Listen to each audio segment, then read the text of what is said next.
Halo semuanya, selamat pagi kepada Ibu dosen sebagai pengampu mata kuliah Sistem Informasi Akuntansi, dan selamat pagi teman-teman semuanya. Di video kali ini, saya akan membahas 3 soal ulangan tengah semester yang dimana berkaitan dengan dunia Sistem Informasi Akuntansi. Mulai dari pembahasan teori, kemudian menjelaskan DVD atau diagram siklus produksi, hingga analisis kasus penilaian internal menggunakan framework COSO pada sebuah UMKM. Nah, karena setiap soal memiliki pembahasan yang berbeda-beda, di sini kita tidak hanya belajar teori, tetapi juga melihat bagaimana sistem informasi akuntansi diterapkan dalam dunia bisnis nyata. Sebelum itu, izinkan saya untuk memperkenalkan diri terlebih dahulu. Perkenalkan, nama saya Kadela Diarsita Sari Dewi dengan NIM 24156448082, nomor absen 12, kelas 4D, dengan program studi akuntansi manajerial. So, through this video, I hope the explanation can be easy to understand and also useful for everyone who watch it. Alright guys, without further ado, let's get into the discussion and enjoy the presentation. Membahas soal yang pertama. Dalam kehidupan sehari-hari sebagai mahasiswa, kita sering menemukan berbagai catatan, seperti angka nilai, daftar hadir, atau daftar mata kuliah. Namun, tidak semua yang kita lihat langsung bisa dipahami maknanya. Inilah yang disebut dengan data, yaitu fakta mentah yang belum diolah. Pada pembahasan ini, kita akan melihat bagaimana data dapat berubah menjadi informasi melalui 3 contoh. Nah, dari contoh tersebut, kita akan memahami apa sih perbedaan dari data dan informasi. Data or data. Data is a collection of raw, unprocessed facts that lack clear meaning.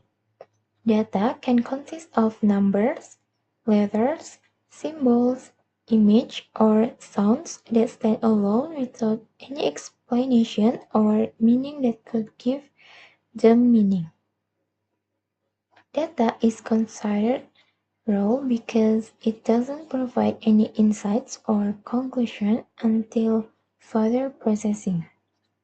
Therefore, data cannot be used directly for decision-making until it's been processed into information. Jadi, data adalah sekumpulan fakta mentah yang belum diolah dan belum memiliki makna yang jelas. Data bisa berupa angka, huruf, simbol, gambar, maupun suara yang masih berdiri sendiri tanpa adanya penjelasan atau makna yang dapat memberikan arti pada data tersebut. Data disebut masih mentah karena belum memberikan gambaran atau kesimpulan apapun sebelum diproses lebih lanjut. Oleh karena itu, data tidak bisa langsung digunakan untuk pengambilan keputusan sebelum diolah menjadi informasi.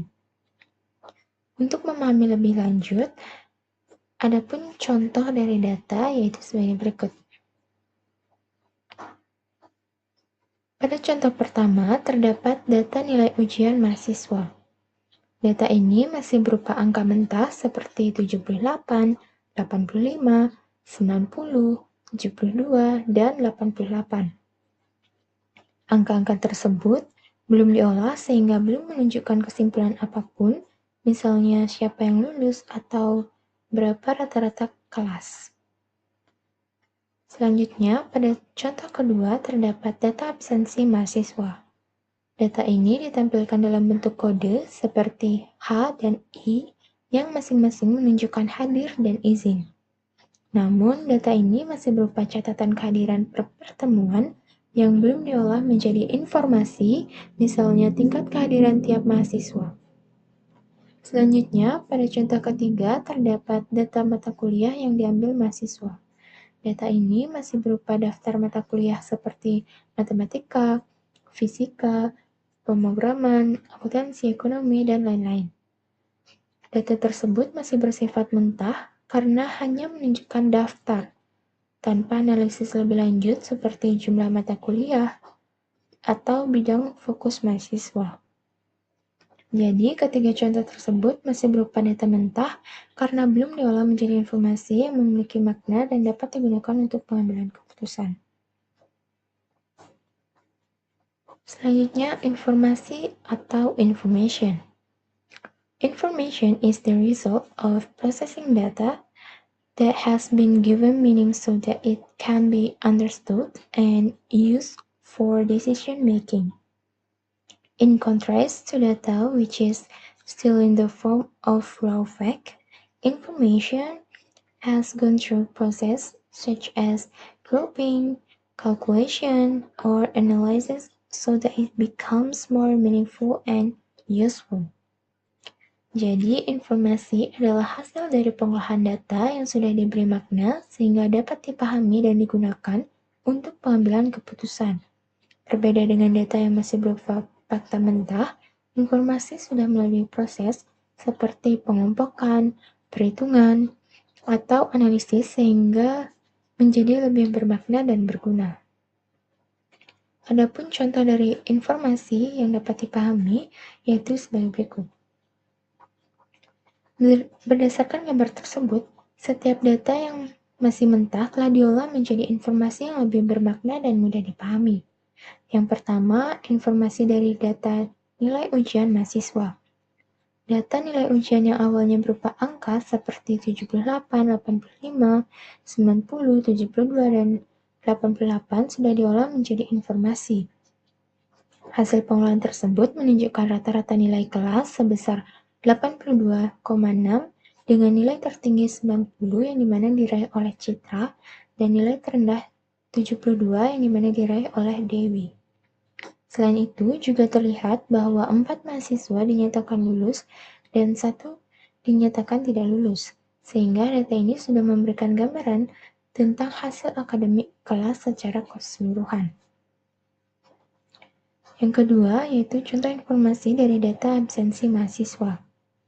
Data absensi yang masih berupa kode H atau hadir dan I atau izin telah diolah menjadi informasi yang lebih jelas. Dari pengolahan tersebut diketahui bahwa tingkat kehadiran rata-rata kelas 72%. Selain itu, terlihat bahwa Dewi memiliki tingkat kehadiran terendah, yaitu 40%, sedangkan mahasiswa lainnya berada di angka 80%. Nah, informasi ini akan membantu menilai kedisiplinan mahasiswa secara keseluruhan. Selanjutnya, contoh yang ketiga yaitu informasi dari data mata kuliah yang diambil mahasiswa.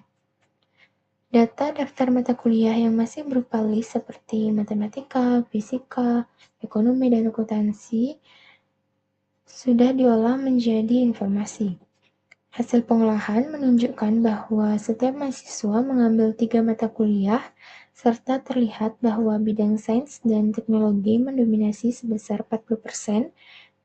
Informasi ini memberikan gambaran tentang pola pemilihan mata kuliah dan kecenderungan bidang studi mahasiswa.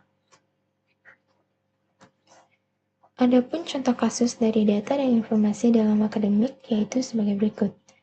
Sebuah universitas mencatat data kehadiran mahasiswa selama 1 bulan perkuliahan.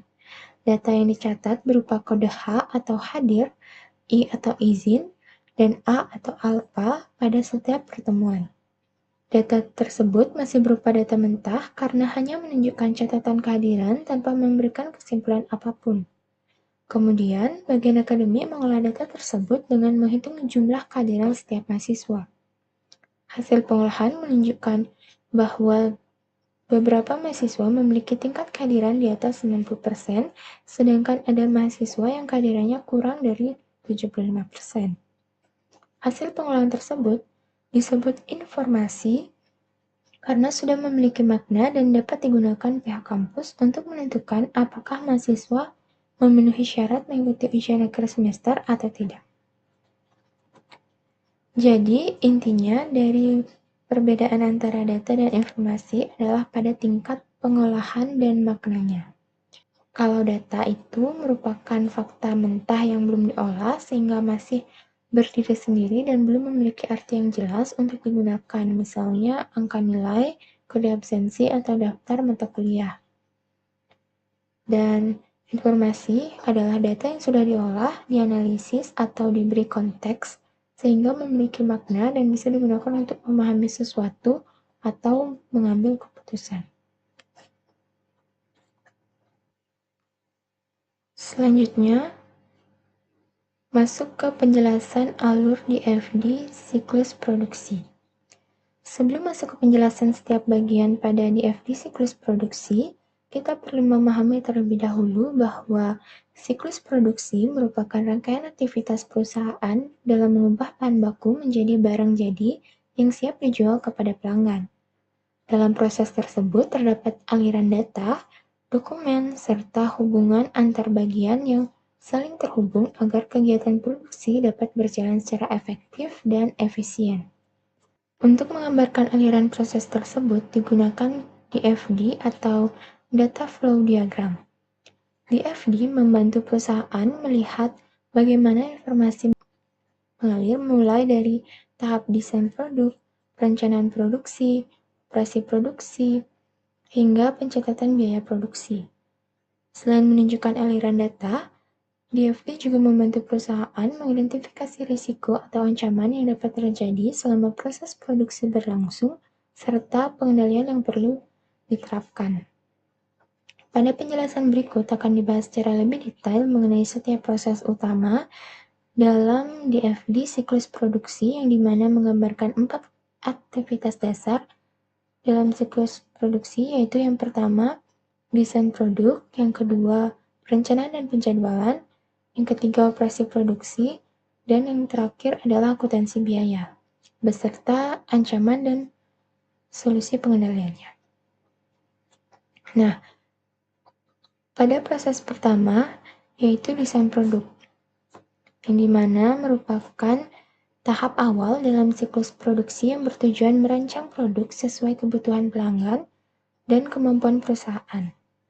Pada tahap ini dihasilkan informasi berupa daftar bahan baku atau BOM, yaitu rincian bahan yang diperlukan untuk membuat produk, serta daftar operasi, yang dimana merupakan tahapan atau langkah-langkah produksi yang harus dilakukan.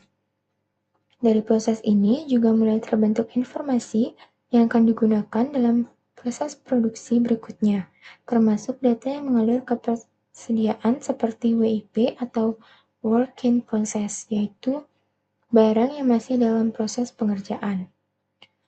Ancaman yang dapat terjadi pada tahap ini adalah kesalahan desain produk yang menyebabkan produk tidak sesuai kebutuhan pasar, kebocoran desain kepada pesaing, serta kesalahan dalam penentuan bahan baku. Untuk mengatasi ancaman tersebut, terdapat beberapa solusi. Yang pertama, dapat melakukan review desain secara berlapis, membuat prototipe sebelum produksi massal, serta membatasi akses terhadap dokumen desain agar tidak mudah disalahgunakan. Selanjutnya, setelah desain produk, proses dilanjutkan ke perencanaan dan penjadwalan, yaitu tahap untuk menentukan apa yang akan diproduksi, berapa jumlahnya, kapan diproduksi, serta sumber daya apa saja yang dibutuhkan. Pada tahap ini, perusahaan menerima berbagai input penting seperti pesanan pelanggan dan perkiraan penjualan dari siklus pendapatan yang digunakan untuk menentukan jumlah produksi serta prioritas barang yang harus dibuat. Selain itu, bagian ini juga menerima daftar bahan baku dan daftar operasi dari proses desain produk sebagai dasar perhitungan kebutuhan produksi. Untuk memastikan ketersediaan sumber daya, bagian ini juga menerima informasi tenaga kerja tersedia dari siklus manajemen sumber daya manusia atau penggajian, serta mengirim kebutuhan tenaga kerja kembali ke bagian tersebut jika diperlukan tambahan pekerja. Jika bahan baku tidak mencukupi, maka akan dibuat permintaan pembelian yang dikirim ke siklus pengeluaran agar bahan baku dapat segera disediakan. Pada tahap ini juga dihasilkan pesanan produksi, yaitu dokumen yang menjadi perintah resmi untuk memulai produksi, serta permintaan bahan baku dan kartu permintaan yang digunakan sebagai pengendalian alur bahan di gudang dan produksi. Adapun ancaman pada tahap ini adalah kesalahan peramalan permintaan yang menyebabkan produksi berlebihan atau kekurangan. Selanjutnya ada keterlambatan bahan baku serta ketidakefisienan jadwal produksi. Nah, untuk solusi dari ancaman tersebut adalah menggunakan sistem forecasting yang akurat, menerapkan safety stock, serta menggunakan sistem penjadwalan produksi berbasis komputer agar lebih terorganisir. Tahap selanjutnya yaitu operasi produksi, yang dimana merupakan proses inti di mana bahan baku diubah menjadi barang jadi. Pada tahap ini, produksi berjalan berdasarkan pesanan produksi yang telah dibuat sebelumnya. Selama proses berlangsung, digunakan dokumen seperti permintaan bahan baku untuk mengambil bahan dari gudang dan kartu pemindahan untuk mencatat perpindahan barang dalam proses produksi. Selain itu, aktivitas tenaga kerja dicatat melalui kartu jam kerja yang berasal dari siklus manajemen sumber daya manusia atau penggajian. Hasil dari proses ini adalah barang jadi, serta data WIP atau work in process yang menunjukkan barang yang masih dalam proses pengerjaan, dan juga laporan biaya produksi yang akan digunakan pada tahap akuntansi biaya. Ancaman pada tahap ini meliputi pencurian bahan baku, produk cacat, kerusakan mesin, dan kecelakaan kerja yang dapat menghambat proses produksi. Adapun solusi dari ancaman tersebut yaitu melakukan pengawasan gudang yang ketat, menerapkan quality control di setiap tahap produksi, melakukan perawatan mesin secara berkala, serta menerapkan standar keselamatan kerja bagi karyawan. Setelah proses produksi berjalan, tahap berikutnya adalah akuntansi biaya, yaitu proses pencatatan dan perhitungan seluruh biaya yang terjadi selama proses produksi. Pada tahap ini, dikumpulkan berbagai biaya seperti biaya bahan baku yang digunakan dalam proses produksi, biaya kerja dari kartu jam kerja, serta biaya overhead pabrik. Seluruh biaya tersebut kemudian dihitung untuk menghasilkan harga pokok produksi atau HPP yang sangat penting sebagai dasar penentuan harga jual produk. Selain itu, bagian ini juga menghasilkan laporan biaya produksi yang akan dikirim ke sistem buku besar dan pelaporan, serta digunakan oleh manajemen untuk pengambilan keputusan bisnis.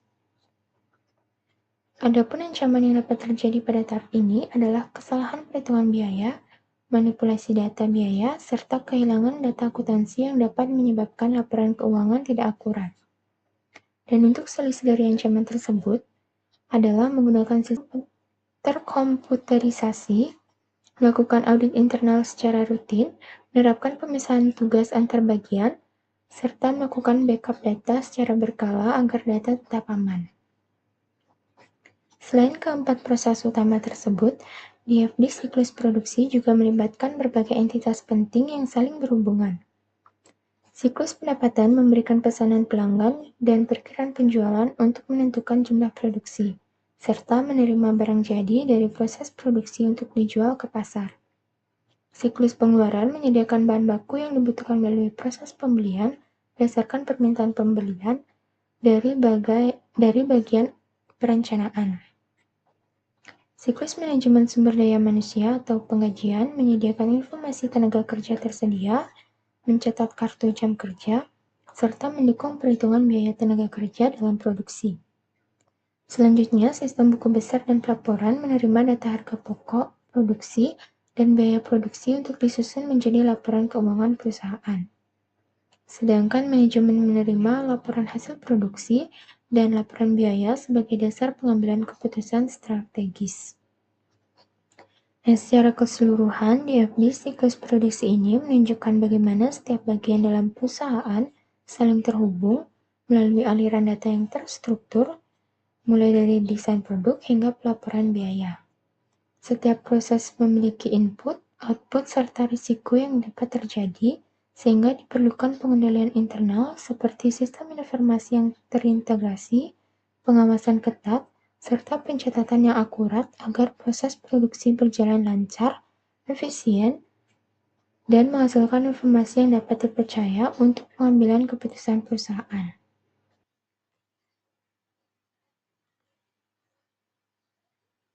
Selanjutnya, kita akan membahas soal yang ketiga.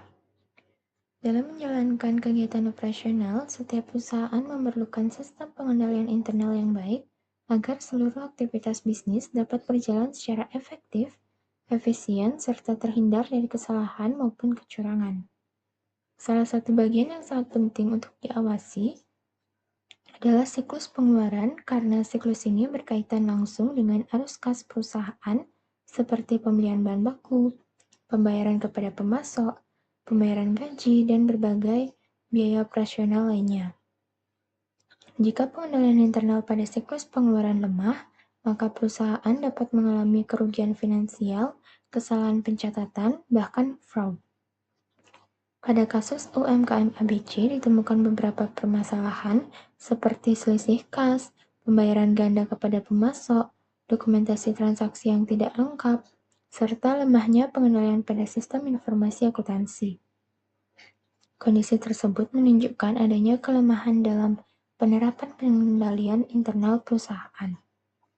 Oleh karena itu, pada pembahasan berikut akan dilakukan analisis terhadap kelemahan pengendalian internal pada siklus pengeluaran UMKM ABC berdasarkan 5 komponen KOSO, yaitu Control Environment, Risk Assessment, Control Activities, Information and Communication, serta Monitoring.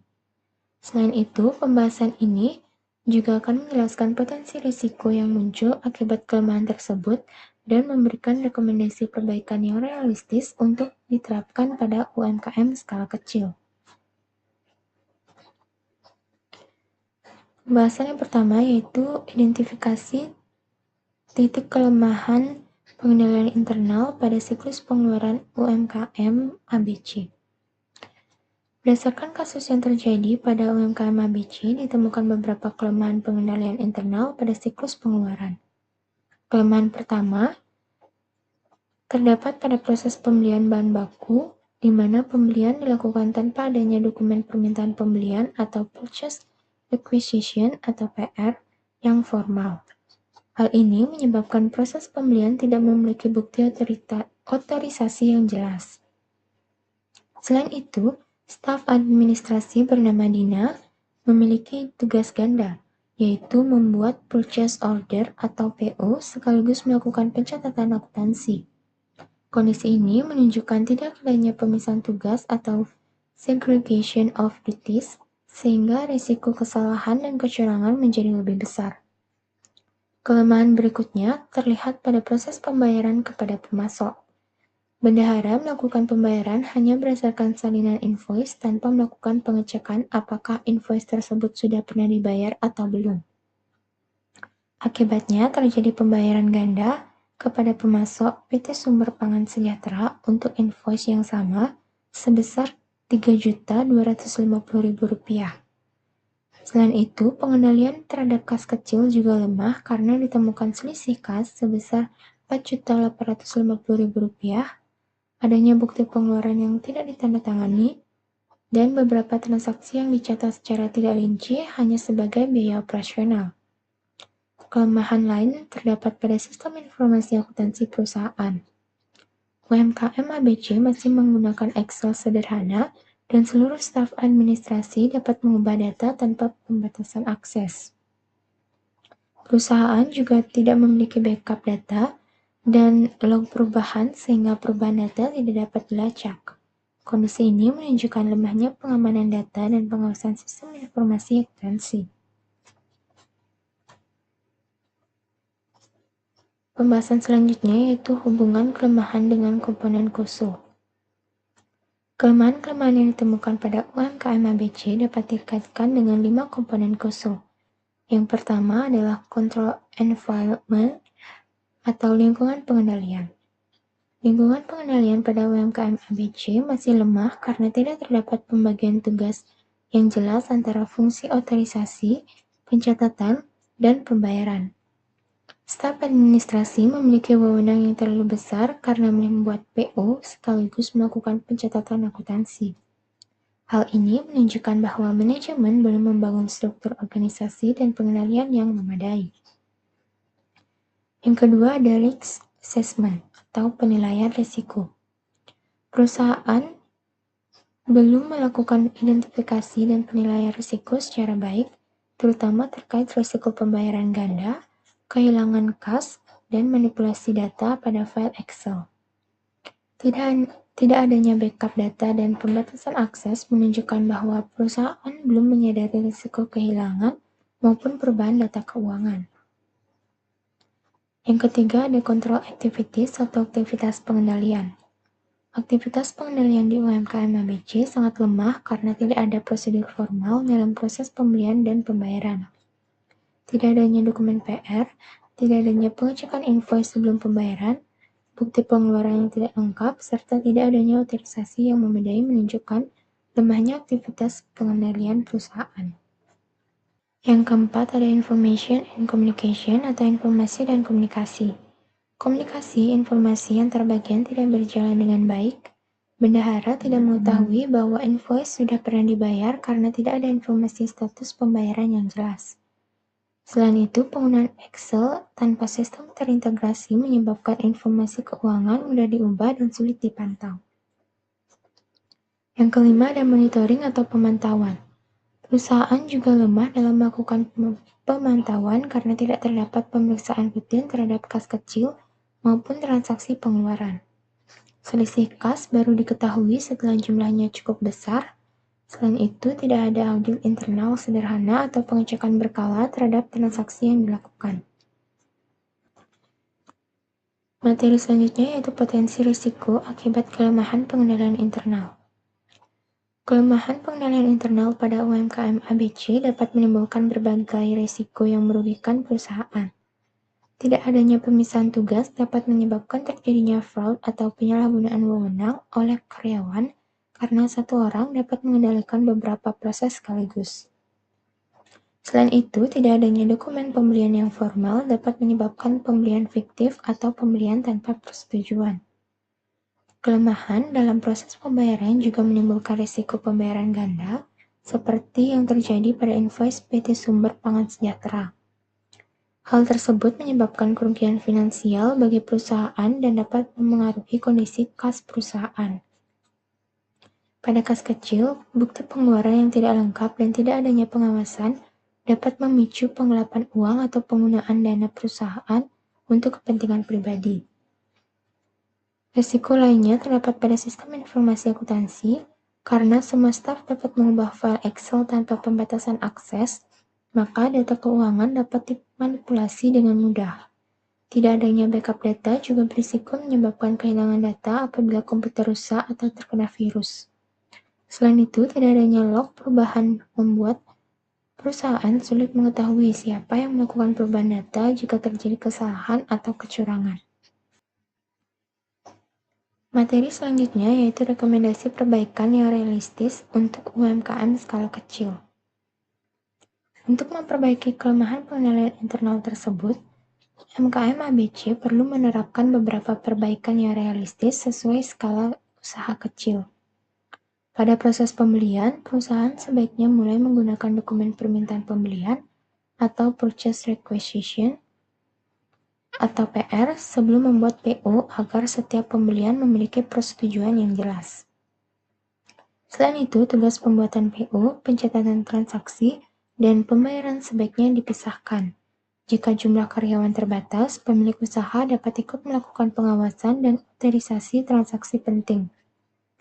Dalam proses pembayaran, perusahaan perlu menerapkan prosedur pengecekan invoice sebelum pembayaran dilakukan. Invoice yang sudah dibayar sebaiknya diberi cap lunas agar tidak diproses kembali. Perusahaan juga perlu membuat daftar utang usaha sederhana untuk memantau invoice yang sudah dan belum dibayar. Untuk pengelolaan kas kecil, setiap pengeluaran wajib dilengkapi bukti transaksi yang sah dan ditandatangani oleh penerima uang. Pencatatan pengeluaran juga harus dibuat lebih rinci agar tidak menggunakan istilah umum seperti biaya operasional. Selain itu, pemilik usaha perlu melakukan pemeriksaan kas kecil secara rutin dan mendadak untuk memastikan saldo kas sesuai dengan catatan. Pada sistem informasi akuntansi, UMKM ABC sebaiknya mulai menggunakan sistem akuntansi sederhana berbasis cloud yang memiliki fitur login pengguna, pembatasan akses, backup otomatis, dan histori perubahan data. Jika masih menggunakan Excel, file perlu diberi password dan hanya dapat diakses oleh pihak tertentu. Dengan langkah-langkah tersebut, keamanan data dan keandalan laporan keuangan perusahaan dapat meningkat meskipun usaha masih berskala kecil.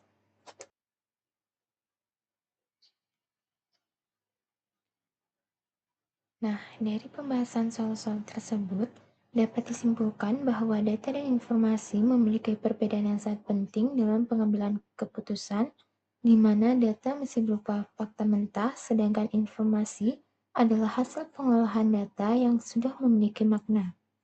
Selain itu, melalui penjelasan di FD, siklus produksi, kita dapat melihat bagaimana aliran data dalam perusahaan berjalan secara terstruktur, mulai dari desain produk, perencanaan, operasi produksi, hingga akuntansi biaya yang semuanya saling terhubung untuk menghasilkan proses produksi yang efektif. Kemudian dari analisis kasus pengendalian internal COSO pada siklus pengeluaran UMKM ABC, dapat diketahui bahwa masih terdapat berbagai kelemahan seperti kurangnya pemisahan tugas, lemahnya pengawasan, serta sistem pencatatan yang belum memadai, yang dapat menimbulkan risiko kerugian dan kesalahan dalam perusahaan. Dengan demikian, dapat disimpulkan bahwa pengelolaan data yang baik, alur proses yang terstruktur, serta pengendalian internal yang kuat sangat diperlukan agar kegiatan operasional perusahaan dapat berjalan dengan lebih aman, efisien, dan dapat terpercaya. Sekian video pembahasan soal-soal UTS dari saya. Jika ada kesalahan atau kekurangan kata, mohon dimaafkan. Saya tutup dengan Parama Santi. Om Santi Santi Santi. Terima kasih.